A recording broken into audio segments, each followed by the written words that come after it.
जोधपुर की सबसे पुरानी श्री ब्राह्मण स्वर्णकार प्याऊ 1913 से लगातार सेवाएं दे रही है। इसके पीछे एक इतिहास है।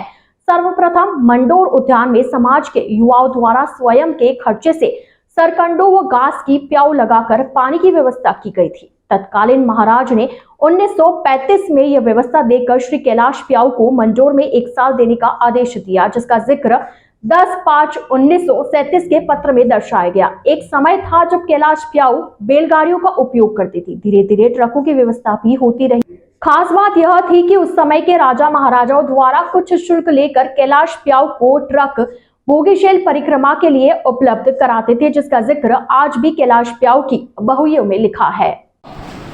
2023 हमारे बीच में आ रही है, तो मैं आपको एक तो कैलाश प्याऊ के बारे में आपको बताऊंगा कैलाश प्याऊ क्या कर रही है।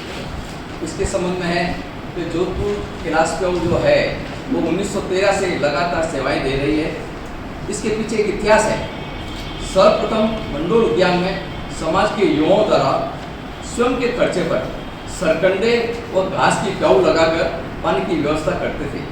ऐसी व्यवस्था देखकर उस समय के तत्कालीन महाराजा तो 1935 में उन्होंने कहा कैलाश प्याऊ बहुत अच्छी सेवाएं कर रही है, तो उन्होंने 1 साल देने का निश्चय किया।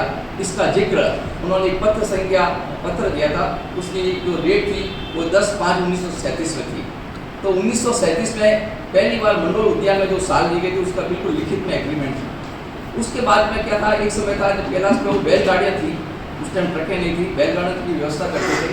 उसके बाद में ट्रकों की व्यवस्था की गई थी। चूँकि ट्रकों का एक मूल्य बहुत ज़्यादा था, उस समय महाराजाओं के पास जो भी ट्रकें थी तो कैलाश प्याऊ ने कुछ सशुल्क देकर महाराजा ट्रक किराए पर ली और उन ट्रकों से भोगीशैल परिक्रमा में जो भी सामान यात्रियों को दिए जाते थे उसकी भी व्यवस्था करते थे। ये सब जो इतिहास लिखा गया है, इस इतिहास के पीछे हमारे संस्थाओं का बड़ा योगदान रहा है, जिसमें हमारे स्वर्गीय श्री मोतीलाल जी कटोर साहब, स्वर्गीय श्री मिश्रीलाल जी कट्टा साहब, स्वर्गीय श्री राम बख्श जी साहब, स्वर्गीय श्री सावलराम जी मंडोरा साहब, स्वर्गीय श्री रामचंद्र जी कट्टा, स्वर्गीय नैनूराम जी कट्टा, और आज इन्हीं के मार्गदर्शन में या इन्हीं की देखरेख में इनके सपनों को साकार करने के लिए भोगीशैल परिक्रमा में हम कुछ उसके बाद बहुत अच्छी तरह से संशोधन किया है। अब सवाल आता है कि इस भोगीशैल परिक्रमा में हम क्या करना चाह रहे हैं।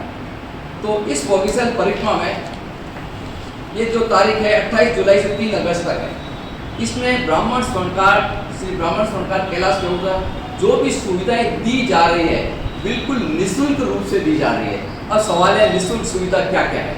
सबसे पहले जो यात्रीगण आते हैं उनको भोजन की व्यवस्था चाहिए, तो सुबह का भोजन और शाम का भोजन ये दोनों टाइम उन सभी यात्रियों को निःशुल्क रूप से उनको वितरण की जाएगी।